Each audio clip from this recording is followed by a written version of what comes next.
Welcome back to A Fresh Story, the podcast where we have conversations about brave decisions to start over again. I'm Jenny. And I'm Olivia, and we're so glad you're here today.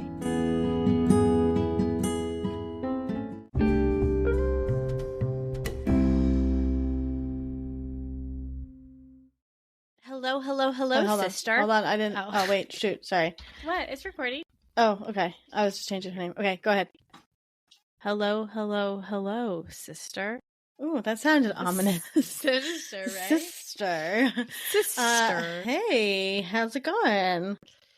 It's fine. I got nothing to report. It's fine. I got nothing. Yeah, I got nothing to report. How are you doing? I'm okay. I took my walk this morning.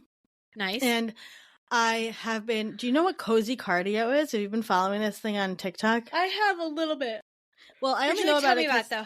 Yeah, I really only know about it because of our experts talk about it. Yep. Yeah, our experts did some press pieces on it. Yeah. But it reminds me of, we talked to Nikki Pebbles, who is a dance cardio. Yes. Yeah, amazing movement person. Yeah, she's wonderful. Yeah, we talked to her and she, man, what a spitfire. Like such an energy, so beautiful. Her energy, and she's beautiful, but her energy was just so wondrous to like be in her orbit for that period of time.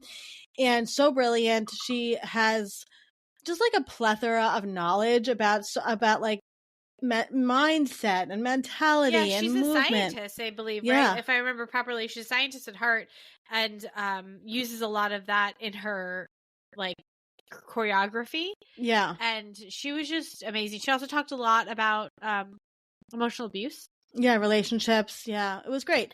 It was great. A beautiful conversation with Nikki. So please enjoy this episode with Nikki Pebbles. And please remember to rate, review, and subscribe to A Fresh Story so we can keep telling fresh start stories.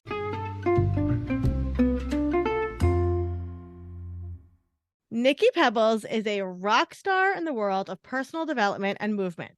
As a lead performance coach at Google and the owner of the virtual fitness studio Rock Your Body Online, Nikki is all about empowering people to reach their full potential and live their most bold lives.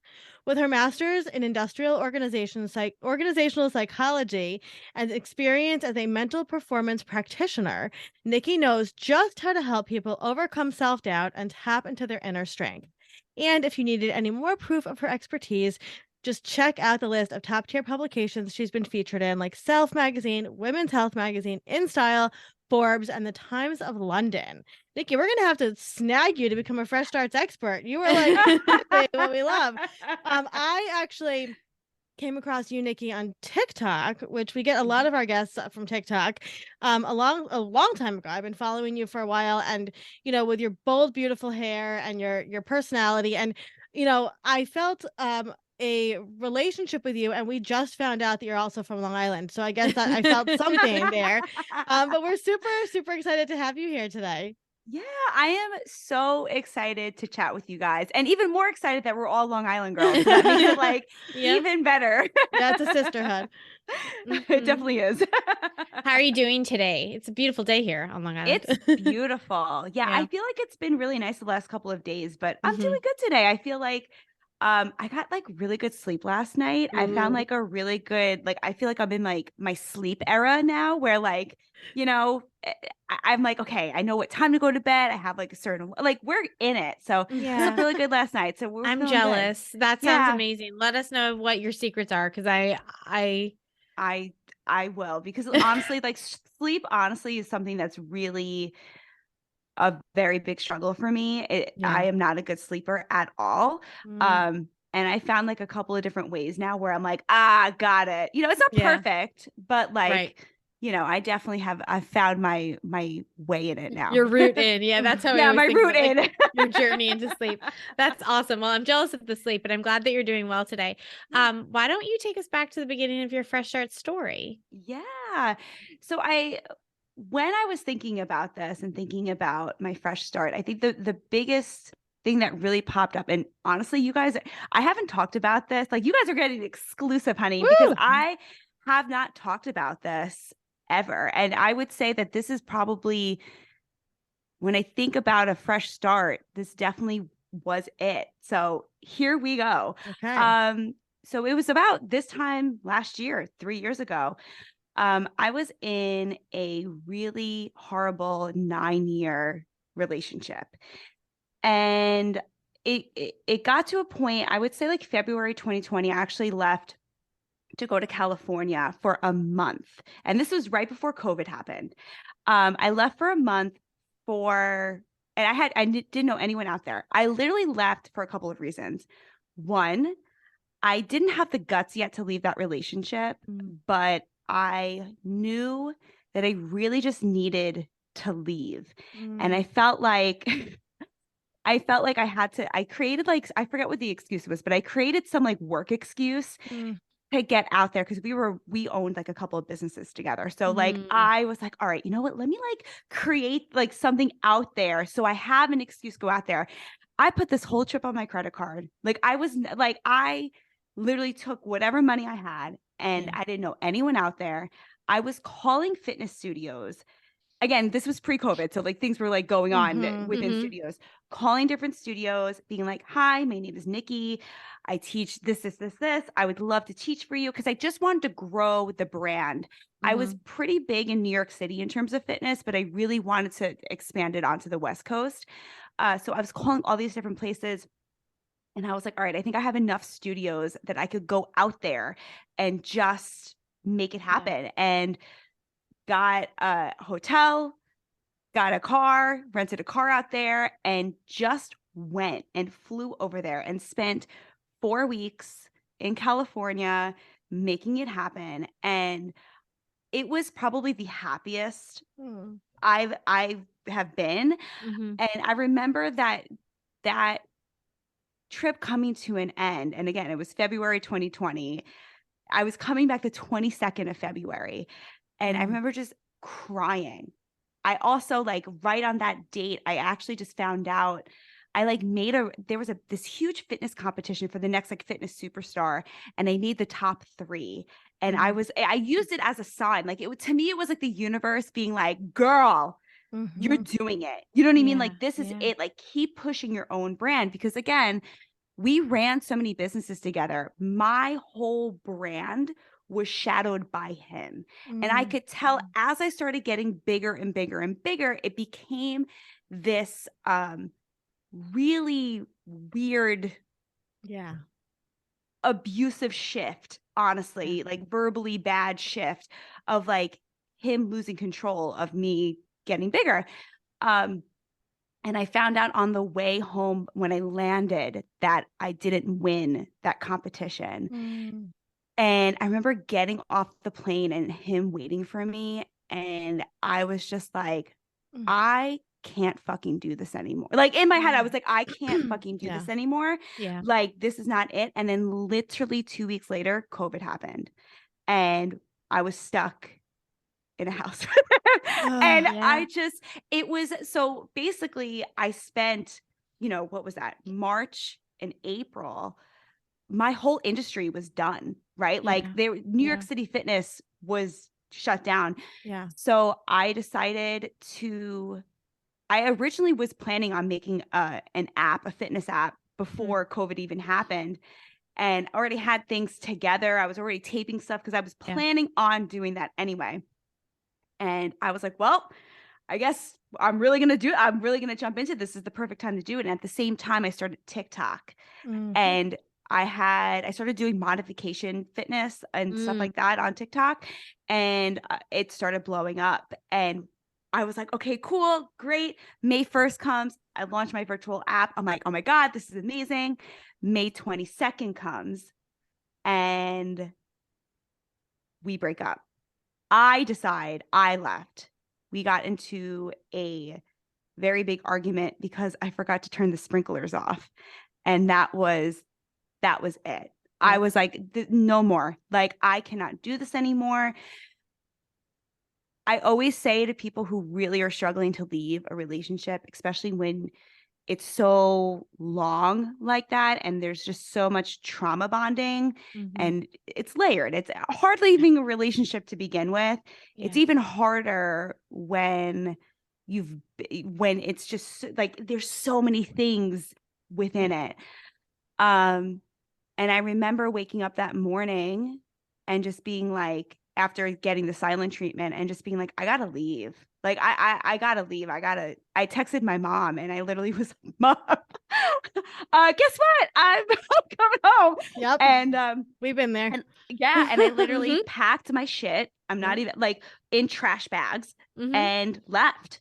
And I remember pulling around the corner, pulling over and blocking him from everything because I was not playing. Like, and again, that was a big deal for me because it just felt, if anyone has ever been in a really toxic relationship, you know how tough that is to really just make that decision of like, I'm not doing this anymore. Like this person's out of my life. And it was really, really difficult. And I blocked him, and I literally from there moved back into my parents' house. I continued to run my business. I also, that same month, signed up for grad school.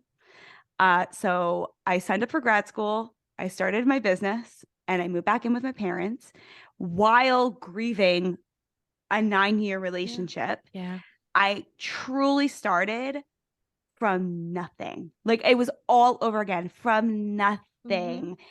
And I feel like that was really, now that I think back, like it's honestly like almost 3 years to the date. And my entire life is different now. Like my entire life is different now. And I look back at that one, and it was a bunch of different decisions, right? But like that decision, not only to leave, but to block him and just say like, I'm not doing this anymore.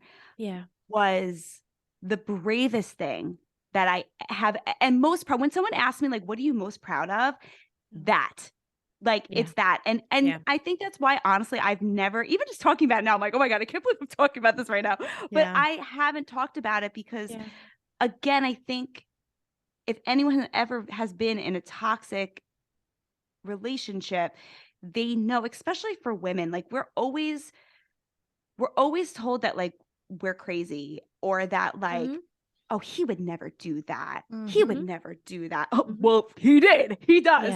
And I think I just always really took the route of like, I just want to build my life back up. I was so focused on building my life back up and healing that like the thought of even talking about it really just was not on the radar. I wanted to, I wanted to, but I think it was really, really scary for me for a really long time. Not because I was scared of him, but I just didn't want to deal with feeling people being like, that didn't happen. Or like, it's just extra shit that you really don't need to do. And now, 3 years later, I mean, it was the bravest thing that I ever did. I'm so proud of myself for doing it. It was not easy at all. It was there was a lot of trauma, honestly, a lot of PTSD, a lot of stuff that I still have to deal with. So it's still an ongoing journey of healing from that. But yeah, I think when I think back to like where that fresh start was, it absolutely, that was the push that kind of went with the dominoes.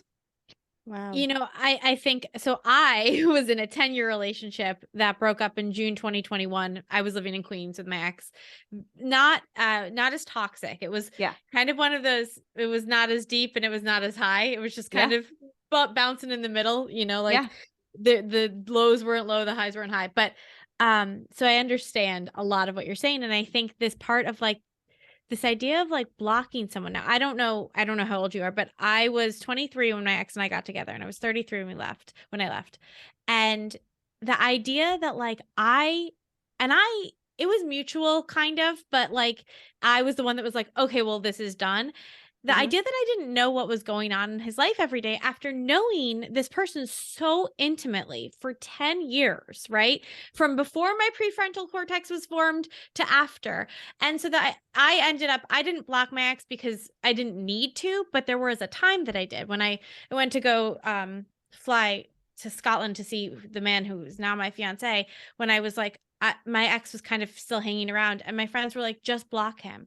And I felt so mean, and it felt so scary, and it felt like in my situation, like, he doesn't deserve that, but it was the thing that I had to do, because they were like, you don't want to land in Scotland and see that he called you. Like, that's not going to be what you want. And so, like, the idea of like blocking somebody like that takes a lot of courage. And I wonder how that felt to like totally cut off that person from your life, after waking up in bed with them that morning. Yeah, I think it was wild because I think it was wild for a multitude of reasons. I know for a fact it caught him very off guard because I never did that before. Yeah. Like, ever. I was always available, always waiting, always. I mean, because we broke up when you're in a 10-year relationship. I mean, like, I was same thing. I was 22 when we first started dating. I was 31 when we broke up. Same, so like that was, and he was 10 years older than I was. Okay. So like I was a child. You know what I mean? I was a child. I was a baby. I don't care what anyone says. Yep. I just now at 34 consider myself an adult. Yes. Like I'm You're just a baby getting adult. The hang. Yeah. I'm a baby adult. Like I'm just getting the hang of things. Yeah. At 21, 22, I had no idea what the fuck I was doing. No. And he took advantage of that. Like I fully stand with that, that he took advantage of that. Yeah. And I tried in the past to block him and it just felt really impossible. And I think what was so different about this one time, because when I blocked him the last time, when I left that day, I didn't feel bad. I didn't feel scared. I was ready to do it because I knew. I was not even new. I was prepared for the consequences of what that was going to entail. Right. Meaning, I think so many times in the past, I stuck around because I knew if I didn't, he would have found someone else. He was waiting for someone else, or he had someone else and I didn't know about it, which happened too, right? Like I was in that situation as well. So I very well knew, and it stuck around just because my identity was so ingrained in that relationship. Yeah. Right? Yeah. So ingrained in that relationship. And I think what really was the final push for me was I sat back and said to myself, okay, you either have to choose your greatness or you have to, if you stay in this, realize that you have to abandon yourself in order to survive this relationship. Like it's one or the other. You cannot be great in this relationship. No. So you need to pick which one it is. And I just could not abandon myself anymore. Like I could not do it. Not choosing my greatness felt, especially because I was already getting success at that time. Yeah. I was like, no way. There was nothing.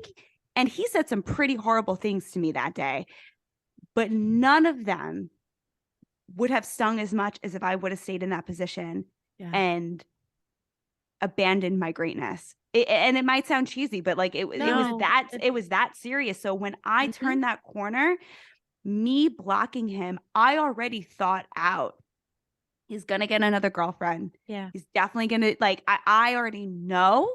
Yeah. And I'm okay.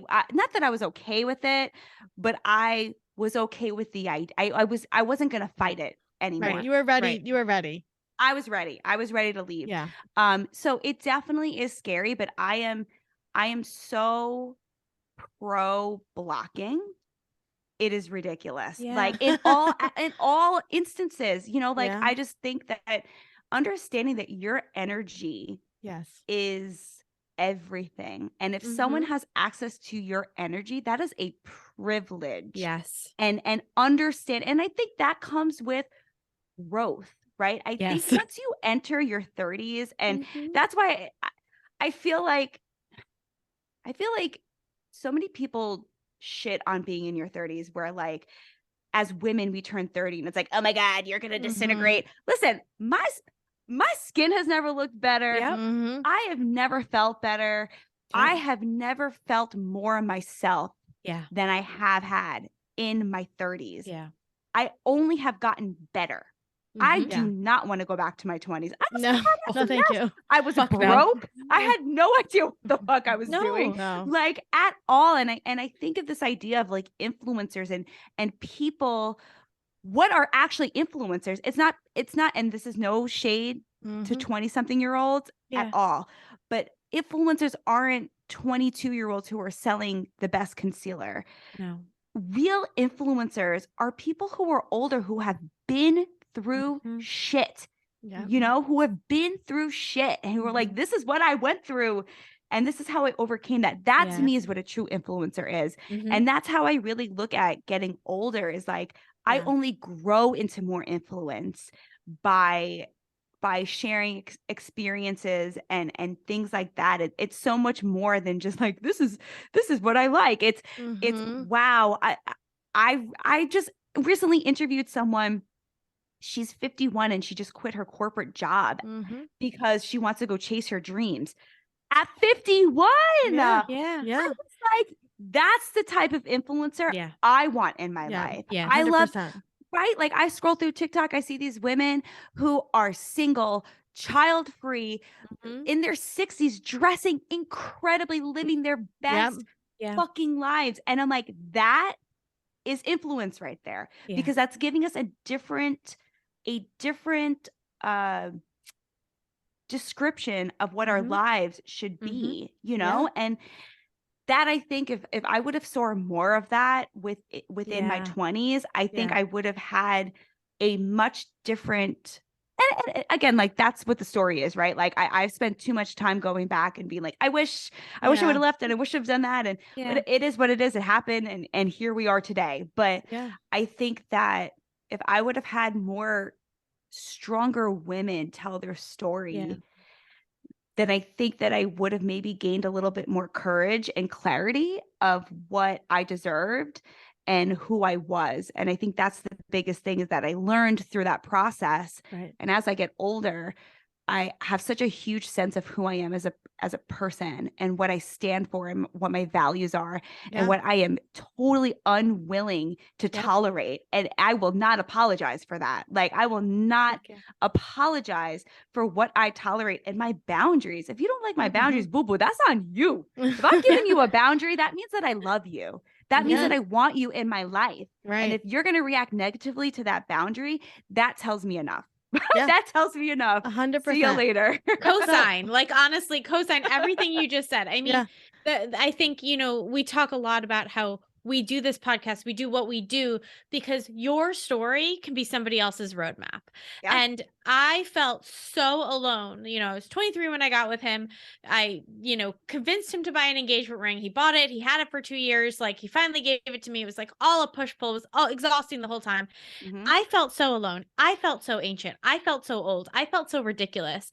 And when I told my story on this podcast, the first 2 episodes, we were like, we can't expect other people to be vulnerable if we're not, right? So we told our own stories. People were like, thank you for sharing that story. That's my story too. Or now I realize that it doesn't have to be bad for it not to be good. Things like that.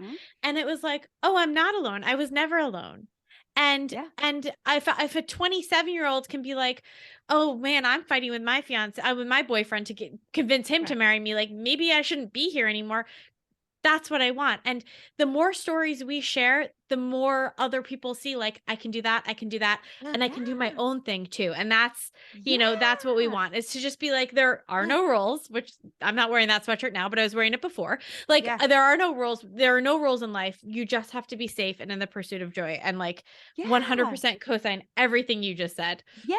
I mean, I literally restarted my life at 31. Moved back in with my parents, started a business and went to grad school and did that shit by myself. Didn't have anyone help. No one helped me.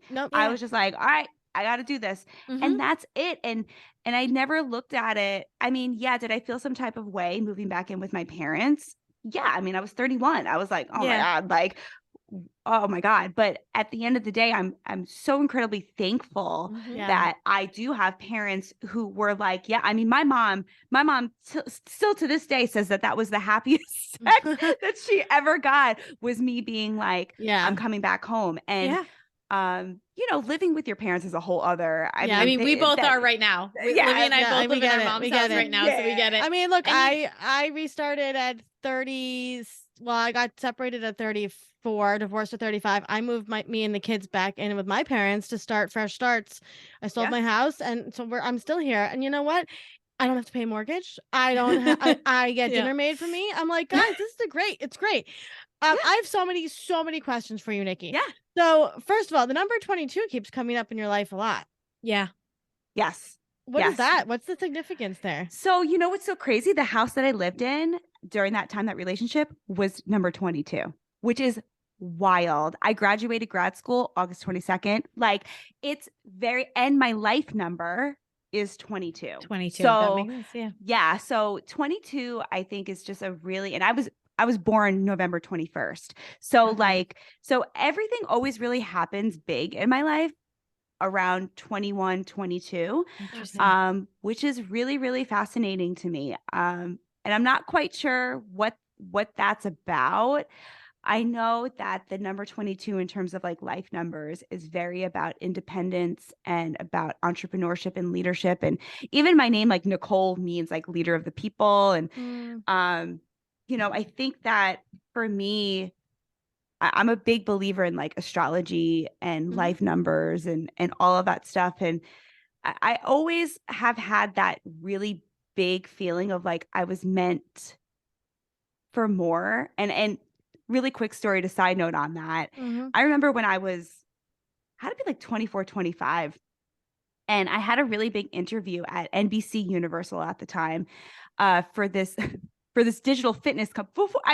So funny how all of these things just like happened before we knew the world was going to change. But for this digital fitness company at the time, they wanted me to run their social media for them. And I was really hesitant about it because at that time, like, I've always been an entrepreneur. I've always been a creative entrepreneur. That's always been what I always wanted to do. And I remember going on the train, coming back from like the third interview, and this woman sat next to me, and we just started talking because everyone just ends up talking to me and I talk to everyone. So I was just like chatting with her, and I was telling her about the interview, and she's like, well, you don't seem very excited about it. And I was like, yeah, I don't know. I just feel like I know I'm meant to do more than just be in an office. And I really want to be like the next Oprah. And I just don't feel like this is the right path. She goes, well, then I think that you should go do that. And I swear to God, like every time I start to get like, what am I doing? I always just think about that because I really do believe that like we know, you know what I mean? We know. And it's so hard to keep on the path when you have society telling you like, this is what you should do. And it's scary. Listen, doing your own thing is scary. I will honestly say, like, as someone who's been in entrepreneurship for a minute now, and specifically again, like once I moved on my own and all of that stuff, and I was really, especially like after grad school, I graduated grad school last August, and it's dealt with severe burnout. I mean, severe I'm just getting to normal now. I was like looking on LinkedIn like a crazy person, like on LinkedIn, being like, oh, I need to get a regular job. Girl, what? While I have a thriving business, I love what I do. But I was just so burnt out. That we get it. I was like, I just want, maybe this is the way to protect myself, which is like bonkers. You know what I mean? Like not that having a regular job is bonkers. That's well, you know, no, there's an argument for it, right? It's protection. Steady, it's protection. It's steady. It's like, you know what it is. It's stable. And this thing that we're all doing is not steady and stable. And it is a lot of work and it's exhausting. We very much understand what you're saying. Yes. So many things. First of all, I too want to be the next Oprah. So I always tell people that. It's like my thing also. I really do. So but your energy, like for those listening, like Nikki's energy, we talked to a lot of people on this podcast. And we have this joke that we can tell what somebody's energy is going to be like the second they sign on to Zoom. And your energy is so beautiful and spiritual. You have a very deep spirituality, high vibrational, very high vibrational. So I'm not Yeah. surprised people talk to you and that you, and I have no doubt that you're going to go on to do amazing things. Like 100%. I can see it right now. Thank you. So like I said, so many questions. So I'm ready for them. Let's go. I'm just trying to think about where I want to start. So when you were like a little kid, what was growing up? You grew up on Long Island. Yes. And so what was it like? Were you allowed to be full Nikki, or were there kind of like social constraints on you? Yes and no. So I grew up dancing my entire life. I've been dancing since I've been like 3. And I think dancing for me has always been that release where I was allowed to be myself. I was allowed to be expressive and I loved being on stage. I mean, like I felt more comfortable being on stage than I did talking to people one-on-one. Like it just, I glowed. I felt it. I get it. I really get it. Yeah. Yeah, I loved it.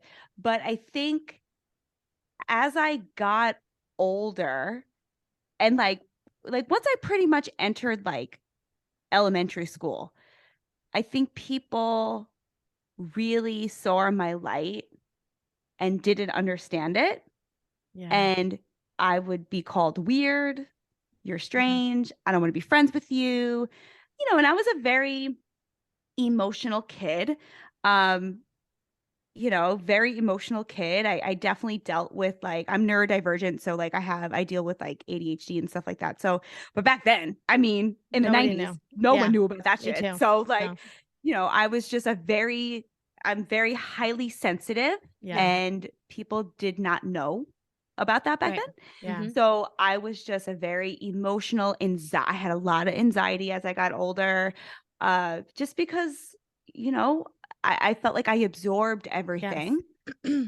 And I started really getting like a lot of perfectionist tendencies because people were just assholes to me. And I just wanted to fit in. I just really wanted to fit in. So as I got older and then the body image issues developed and, all of that. And, when I was in 6th grade, I had a really bad situation with anorexia where like I stunted my growth and I lost my period. And it was just like, I think I was just constantly, because I was curvy. Like I got my period when I was 12 and it was like, bam, boobs and ass. Like I looked like I was 25 and instantly was sexualized by men and instantly was told like how bad but also good my body was.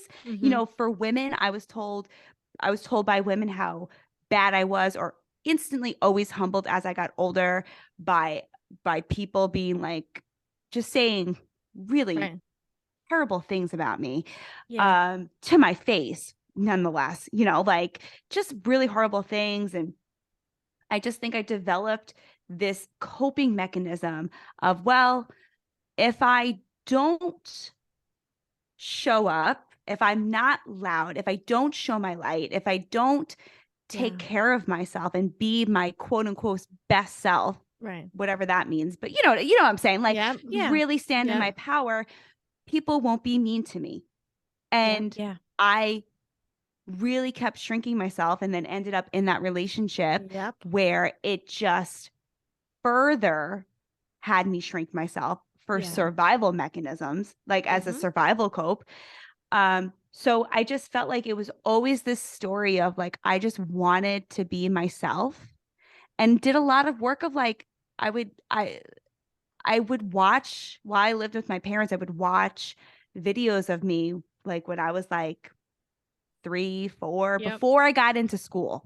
That was like big before I got into school and before I had people telling me I was like weird of what I was like. And it was always like a microphone in my hand, dancing, singing, Paula Abdul. Like I just wanted jock jams. Like I just wanted Z100 baby. Yeah. Oh yeah. Hell yeah. Yeah. I just wanted to dance and I wanted to sing and I wanted to talk. And then like anytime there was a camera in my face, I mean, like I was like, oh, so I kept looking back at those and being like, that's who I am, right? That was me unfiltered, who I really am. And I think also too, like, I have really great parents, but I think as you get older, you realize the funny thing about getting older is that you realize that your parents are human, and you realize that your parents were growing up as you were growing up. And you know, I love my parents so much, but my parents are imperfect humans too. And I think that I was definitely that child that my parents didn't really, my mom wanted to protect me like so badly. And my mom had her own body image issues too. And I passed down. So I think like that kind of fell on my shoulders too. I saw that as an example. And, you know, I was carrying a lot of baggage that was not mine. I was carrying a lot of baggage that was not mine. And, you know, I think that when I realized and really forgave myself and everyone around me, they were doing the best that they could. But I think they saw my personality and they were like, oh, no. Like, this is not it. And I think, again, that's how I fell into that relationship, was because I thought of that as an out. I saw him as a way to help me escape that protection that my parents were trying to do just to keep me safe. But, you know, I so wanted to find myself and thought that that was going to be the way to do it. And, you know, eventually I did find myself, but it was the way to do it. It just, you had to go through it to get out of it, right? I had to get through it. Yeah, exactly. Yeah. I literally am getting teary-eyed because I feel so much like your story. I did the same thing. I was a Spitfire kid who always had a microphone and a tape deck and had zero fears about what people thought of me. And then the world did the same thing. And I think we don't talk a lot about women who have a particular light. And when the world tries to dim that light, what happens is we do get anxious, and we do get I also had eating disorder, and we do get all these things, you know, happen to us, and it does take us into our mid-30s, right? And to figure out like, oh, fuck these people, I'm shining, right? I think what's, you know, what I appreciate your vulnerability, and I think, you know, I once had a psychic say something to me that I carry with me a lot. She basically was like, look, Olivia, the book is written on you. Like, you can't fail. The book's already done, right? So like whatever you're doing, wherever you are on your journey, is exactly where you're supposed to be. And it really helped remind me that like, okay, well, I'm going to shine as bright as I want to shine then, right? Because we are not, and like, you know, my marriage was very similar. It was very toxic and kept me down. And it was as soon as I started shining my light a little more, right, that's when the marriage ended. And so I would love to hear your thoughts on this, because I hear it a lot. We hear it a lot from a lot of people. The women who have a particular brand of light that they're going to go change the world, they tend to get with these partners that love to not only put out their light, but really stomp on it. So what are your thoughts on that? Because I'm sure you encounter a lot of other people now in that scenario. Well, let's get into the psychology of this, because, you know, because one of the reasons why I got my master's degree in psychology was because of that relationship. And you know, I mean, IO psychology isn't about relationships, but I do have a lot of my research in grad school was around body image and neurodivergency. But I think that one of the reasons why a lot of high achieving women go for men like that is because a lot of reasons. I think that people see your greatness. Let me rewind. Having low self-esteem, and just because you're a high achiever does not mean that you have high self-esteem. And I think that's a really big thing to remember. There's a reason why you're high achieving. And I think we have to re-establish what high achieving actually means, because I no longer consider myself a hard worker. I am a completer and a great rester. Things don't have to be perfect. Like, I value completion. I'm stealing that. Yes. A completer and a great rester. I'm stealing that. Yes. After my nap after this. Yes, absolutely. I value completion over perfection any day. And I think for a really long time, I overachieved because I just wanted someone to tell me good job. I just wanted that approval so badly that I was willing to take it from anyone. And I always say that when you deal with low self-esteem, it is the most expensive thing that you will carry. It will cost you jobs, experiences, life when you have low self-esteem. When you turn that shit around and you start to build yourself up, the ROI on that is incredible. Yeah. Because then that's when you start cashing in, right? And not to make it like capitalistic, but I think that's like the best way energy, to look but at there's it. There's a metaphor. energy. There's a metaphor. Energy. Yeah. It's energy. I look at energy like money. I refuse to go bankrupt, but I have my wallet of money, and who I give it out to is really imperative. And I'm not going to go bankrupt on certain people. I refuse to, because I used to do that. So learning that process of having low self-esteem and what it cost me was really, really important. But he saw my greatness and he knew I didn't see my greatness. And I think that is really important to remember. I cannot emphasize this enough. Understand your greatness. There are going to be people who are going to tell you that you suck, and it may not even be that big. Right. There were so many like little things that he did from the get that should have been red flags to me that I just brushed off.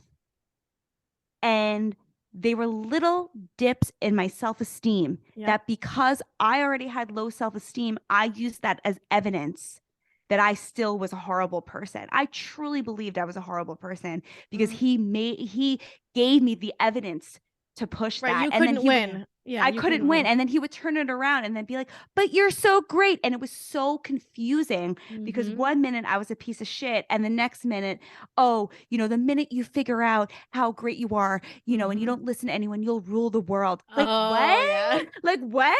What? You just told me what a horrible person I was 2 minutes ago. So understanding your greatness, your strengths, understanding that you are a good person. Listen, being a good person doesn't mean that you're a perfect person. You're going to make mistakes. Everyone is human. I've made mistakes. I am not a perfect person at all, but I know right and wrong. And the last thing I ever want to do is make someone feel bad, to make them feel bad. And that's how I always check myself whenever I get into that thought process of like, am I a good person? Like, I don't ever want to purposely hurt someone, right? Right. So I think the reason why so many women get into these relationships is because we are pushing down our light and we just want someone to flick the switch back up. And we look for these different, I guess, like switchers, right? Who we think are going to be the person that's going to be like, oh yes, you are great. You are great. And really, they're just trying to steal your light, boo. They themselves can't light themselves up. So they keep taking and taking and taking and taking, like the Grim Reaper. Yep. And then you're left with nothing. Yep. So I really I cannot emphasize enough, as a high achieving woman, right? As someone who, and my mom would always ask me that, like, you're so confident. Like, why did you stay for so long? And I think it's just, you really get to a point where if you already have shitty self-esteem to begin with, having that voice, they're so good. They're so good. They're so good. They're so good that you really start to believe it. And the people pleasing, right? I mean, constant people pleasing. Constant people pleasing. Constant. And it's really scary to go from people pleasing to no. Not even anything else. Just no, I'm not doing that. I'm not doing like that. Like that felt dangerous to me in that relationship. Yes. And I think that that's the biggest thing. Like, if I could tell, and this could happen at any age, but I think if you're a young person in their 20s and you have someone in your life who, again, it doesn't even have to start off as someone telling you you're a piece of shit. It started off with him making fun of me because I wore sandals on our second date, flip-flops on our second date. Little things like that. Yeah, mine started on the first date too. Yeah. Little things like that. Why are you wearing that? Why would you wear that out? Why would you say it like that? Little things like that, where you now start to second guess yourself and be like, oh, well, okay. I mean, I didn't mean to do that. That's how it starts. It never starts. I think so many people talk about like the big fights, but it starts really small. Yeah. And really I think insidious. so much of it is like, that is the person you're most intimate with emotionally, psychologically, right? So even though it could seem like, oh my God, Nikki is such a confident, secure person to the world, right? And that's what you're putting out to the world. Inside, you're like, I still think I'm kind of, this isn't all an act and I'm not really that person. But this guy knows me better than anyone in the world. That's my person. That's the love of my life. And they will tell you that. They will tell you, I know you better than you. I know you better than you. And you sit there and you're like, oh my God. I remember looking at myself in the mirror and being like, who am I? Like just blank in the face. And I just lost myself as a means to survive, And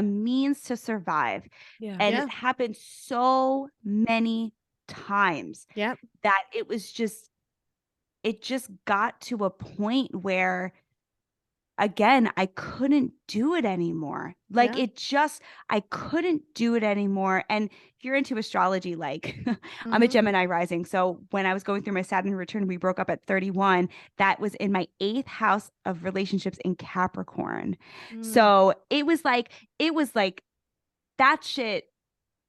And 8th house is like all about long-term relationships. So that like it was yeah, I know. I get it. Wild. My divorce was during my Pluto return, or my Pluto. And I had multiple astrologers that were like, oh my God, like, what did you go through? This is the hardest time in your life. And I was like, it was the hardest time in my life. Yeah. Nikki, when were you diagnosed with ADHD? So I actually recently got diagnosed last year. I finally went to a psychiatrist. Yeah. And I got diagnosed with, it's so interesting, like, especially coming from like a psychology background too, because like going into that stuff, I'm like, oh yeah, I know what you're talking about, like, but I have, I didn't know how bad my depression was. Like I knew I was dealing with depression. I didn't know how bad I was dealing with depression. It was really bad. I dealt with generalized anxiety disorder, which was no shocker there. And then I also have a little sprinkle of obsessive compulsive perfectionist disorder, which is not like regular OCD, where not that regular OCD is regular, you know what I mean? But but basically I deal with being obsessed with being perfect. So maybe that's what I have. Yeah, you definitely have something there.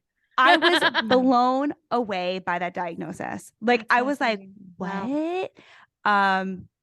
But yeah, so it was definitely like a big thing for me, just because I knew something was up. And traditionally, like I said, like I was more of an anxious kid. I wasn't a great student. I was like a B student, like I was more anxious because I needed to be perfect in school. Right. But once I got to college, that's where it started clicking for me. And I was actually able to like really academically shine.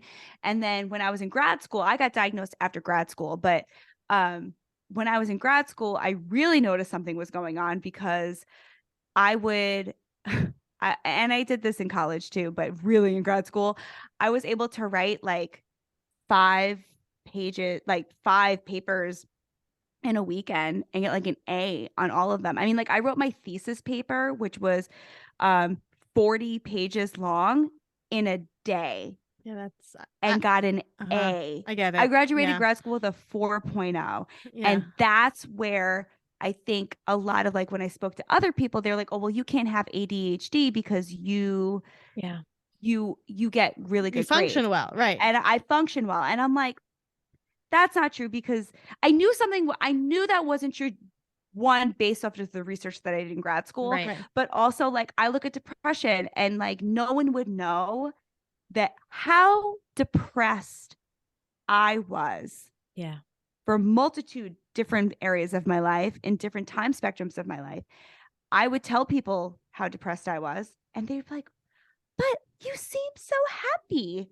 Oh, do I? Like, and I just am functionally really great at hiding that shit and hiding all of it. And that's where I knew, like, if I can hide my depression that way, I can hide being neurodivergent really easy. You know, having ADHD, that like I could hide that too. So yeah. Yeah, I get it. I was diagnosed last year too, and it was like something clicked, and I was like, "Oh, this is it. This is my entire life." I have inattentive, and so it's the constant chatter in my head, and I'm definitely neurodiverse. And I started medication for it, and the unmasking has been, I've been in therapy my whole life off and on. The unmasking from ADHD is something I've never expected in my life, and it's very hard to explain to people, but it's like becoming a completely different person. Oh, 100%. So my boyfriend, he is such an angel, truly. Like, that's how I know I've grown and have healed so much, because of how wonderful my relationship is. He truly is incredible, and I love him so much. And he really has, you're in a great relationship when that person helps you love yourself more. Like, I've learned to love myself more through this relationship, and obviously I love him so deeply, but seeing how he accepts and just loves the unmasked version of me is truly, like, has helped me so much. And we were in the Bahamas for my birthday in November, for both our birthdays in November, and we were seeing dolphins, and I was so excited. Like, I was freaking the F out about this. And we got in the water, right? And, well, it was before we got in the water. They were like swimming around, and he was sitting next to me, and there's these 3 girls across from me. And I was just totally like stimming out. Like, I was just like, oh my God, oh my God, oh my God, like freaking out. I wish I had the picture of it, because it's actually really funny. But they started laughing at me. They looked at me and they started laughing at me. And I instantly felt like that feeling of like, because I was completely unmasked, right? Like completely just like was just in my element and just like, oh my God, oh my God. And it makes me like emotional every time I tell the story. He turns to me, he grabs my hand, and he goes, I am so happy that I get to see you this happy. It makes me so thrilled to be here with you and see you feel this happy. And not only does he say that, but for Christmas, he gets me this block. He has a picture of like us taking a picture with the dolphin, and like you like plug it in and it lights up the picture. Gives it to me. He goes, because he knows how much I deal with anxiety and depression and stuff like that. And he goes, anytime you start to feel really sad or upset, I want you to turn this on as a reminder of how you deserve to feel happy all of the time. And I love you so much. And I love you for who you are. And I swear to God, I was like, I have never met any, I mean, this man accepts me more than I accept you know what I mean? Like, it's wild. And I just think it's a great, coming from where I came from my past relationship, to be in a relationship like this, where it is just so accepting. And I think of it, this is the best analogy that I can come up with, the best metaphor for this. When you are the light, right? You're like a flame. And there are going to be some people that when you're thrown at them, they are not going to be able to hold the flame because it's too hot. And they're either going to try to do anything they can to take that flame out, stomp on it, anything to not hold it, to make it smaller. But there's going to be other people who are so equipped, who are ready to not only hold your fire, but make that shit bigger and want you to grow your flames, right? And that's how I look at every single fucking person in my life now is I only fuck with people who can handle my fire. And just because you can't handle my fire, like, okay, like that's nothing on me. That's you. I think that's what I love about that saying is it takes the responsibility off of me. It's not my fault that you can't hold my fire. You're just not equipped to. You don't have the equipment to do it. Nikki, and that just it gives so much like freedom to be yourself. I love that. You're making me cry. Yes, I love that. No, I mean, Olivia and I, like, you know, Olivia has been through it with her marriage and divorce. And I think for her to hear about other people's stories of like true love where somebody is like truly seen and loved and accepted, and like not like I love you in spite of your faults, I love you because of your faults, right? Like I think I love you because not in spite, never in spite. Yes, yes and is always their thing with relationships. And so like I know how much that means to her to hear that story. It is. It's beautiful. I just love it. I mean, you're clearly, as a person that motivates other people and coaches other people, I'm sure that all of your clients walk away feeling so excited about their life. I think my biggest goal is to help people feel seen. You know, I think that there's so many times where I haven't felt seen. And it just takes one person to see you. It just takes one person to look at you and say, I see you. I get it. And you can do this. And that's it. That's all it fucking takes to light that fire back up. I truly do believe that. 100%. And that's why I'm so passionate, not only just like I'm very multi-passionate and you know, I have fitness and I have psychology and I have all of these other things, but all with the root of just helping people be seen. You know, I really do think that when we can instill that thought process of I'm going to be bold no matter what, I'm going to show up no matter what, I'm going to be myself no matter what, that is an act of badassery, not even bravery, because fuck that. Like me being myself is not being brave. Like I used to think that for a really long time, and I just feel like that just adds an extra layer of shame of like, well, why is it brave to be me? Like, no, what's so bad about me? What's so bad about being me? Like, what's so brave? That's like the like when people are like, oh, that was actually smart, or like, wow, that's so brave of you to wear a bikini. Like, why? So fat, so brave. That's right. Like, wow, so fat, so brave. Like, shut up. Like, exactly. are you kidding? So to me, it's like, it's just badass to be yourself, because there's so many people who don't, and anyone who has the audacity to say something nasty to you, they are the one with the problem. Imagine being that person. Imagine being that type of person that's going to take the time to tell you what a piece of poop you are. I'm sorry.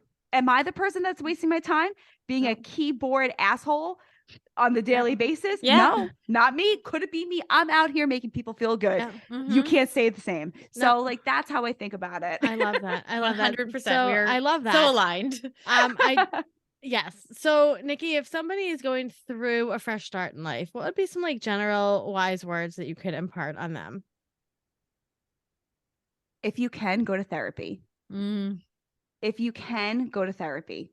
I think that one of the biggest, I don't want to say mistakes that I made, but I went into therapy pretty quickly after my breakup. But I also like listened to some friends that maybe weren't like the best people to listen to. Your friends aren't therapists. And I say that as someone with a psych background. Like, your friends aren't therapists. Have supportive friends, but there's some things that your friends aren't going to be able to break down for you that a therapist can. So try to find a therapist if you can.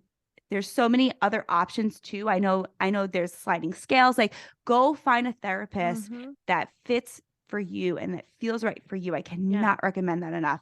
Number 2, give yourself grace. I think it's really, really hard to step into a fresh start and think like just wanting it to be the end, right? We step into a fresh start wishing for the end, because it starts always feel really nerve-wracking. And I think it's important to remember that just because you're nervous doesn't mean it's bad. I think we, especially as someone who deals with anxiety, I always really associated being nervous as bad. Yeah. Being nervous is just the same as being excited. It's just a different action, you know? So instead of thinking, wow, like I'm so like, I can't do this, just think, okay, how can I be more curious about this? How can I have more grace about this? I'm not going to be perfect, but I can be curious and I can learn how to complete things, and I can give myself a little bit of grace in this process, because you really are not only starting a new chapter, but you're starting a different version of yourself. I'm not going to say a new version of yourself, because I think you are your most powerful self already. We're not reinventing the wheel here. Like you know who the fuck you are already. No one needs to empower you. Empowerment means that I'm giving you the power. You already have the power, right? So remember that, and really give yourself grace, because it takes time. And I think it's so much more. I think of when you're rebuilding, it really is like a house, you know, like we're always so in a rush to put the furniture in, but you got to make sure that foundation is good. You know, if the foundation isn't good, a storm's going to come again and it's going to knock it down. I'm now at a point where my foundation is pretty strong, and I can start now putting furniture in, you know, and that's a really cool thing to do. But it took 3 years of complete like surrender and tears and falling down, getting back up, falling down, getting back up, trying. People tell me, what are you doing? I've been so many different shades of red throughout the last 3 years, because I was just so desperate just to feel like some slither of myself, when I realized like I've always been myself, you know. I think, and I'll say this because I think this could relate to a lot of people, and I'll use my hair for an example. When I started that relationship, I was 22 going into 23. I'm 22 going into 23, like around that age. I'm 34 now, right? And like I said, have tried a lot of different hair colors the last couple of years, the last 3 years, because he really took claim over claiming that he thought of the red hair and he thought of all that. And that really bothered the shit out of me, because that was not the case. And I think I was fighting that for a really long time with my hair over the last 3 years, because I wanted ownership over myself. And like a couple months ago, dyed it really dark and had this epiphany of like, wait, what am I doing? I need to go back to my bright red hair, not because he did it for me. And that's what I had when I was 24. I dyed my hair bright red when I was 24. And for a really long time, just, you know, he was like, you have that hair because I thought of it. No. And I kept fighting this evolution of trying to reinvent myself when really it's just coming back to myself. That's really what it is. It's coming back to that 24, that 22, 23, 24-year-old who knew who she was. I knew who I was back then, but unfortunately just had some really crappy people around me trying to tell me different, you know? And now I get to go back to her, and I get to make my hair bright red again, and I get to be loud and be proud and shine in a way that I have never shined before. And that's me. You know what I mean? This is the chapter of me. This is the chapter where I get to claim this is my shit. I did this shit. No one helped me with this shit. I did this. And I think that is the proudest thing. And it's so scary starting over. It is the scariest thing that you will ever do. But I honestly can say that it is the proudest thing that I ever did was make the decision to start over again. And I'm so freaking glad that I did. I love that. Yeah, we're glad you did too. We're very proud of you, because we know how hard it is. To see what happens when Nikki shines as bright as Nikki can shine too. I know. It's going to be amazing. The world is going to go on fire. The world is not prepared. Right. The world's not ready. Last question before we let you go. What is the last thing that you ate and truly loved? My boyfriend is a chef, and he made me a strawberry cheesecake for my birthday, and it was homemade. It was so good. It was was so good, and it was made with so much love. Yeah. Like this man truly like, oh, it was like really adorable. It was really cute. He also, we didn't eat this because it ended up not happening, but he also made my mom for her birthday a sugar-free cheesecake. And it was the most, he was up till 12 o'clock at night making it. And I just thought it was, we didn't get to eat it, but it was probably one of the nicest things that, like, I was like, oh my How God. did you meet your boyfriend? At work. Okay. At work. My manager, I was actually dating someone else at the time, not serious, but like just dating. And I ended things with him because I was like, you're annoying. And then my manager was like, hey, one of the chefs downstairs says he has a crush on you. And I was like, oh, really? And you know, went down there, whatever. He showed me a picture of lasagna that he made for Thanksgiving. And I was like, I mean, I'm Italian, so that's all I needed to see. I was like, lasagna. And what ended up happening was I went down there one day, a couple of days after that, and I had my number written down. And I was like, I'm just going to shoot my shot. And I went up to him and I was like, so a little birdie told me that you were wondering if I was single. And the look on his face, he was like, hold on a second. And he like ran around. He's like, what did a little birdie tell you? I was like, a little birdie told me that you were asking me if I was single. And he was like, are you? And I go, I am. I was like, here's my number. He's like, what are you doing Friday? I'm like, nothing.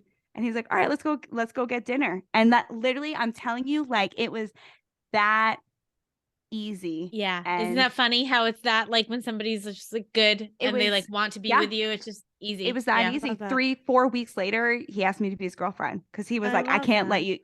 Yeah. He's like, someone else is gonna scoop you up. I got I was gonna say it's gotta be very, if someone doesn't like you, I would imagine that they're very sick and twisted. You're a good barometer. Yeah. You're a good barometer.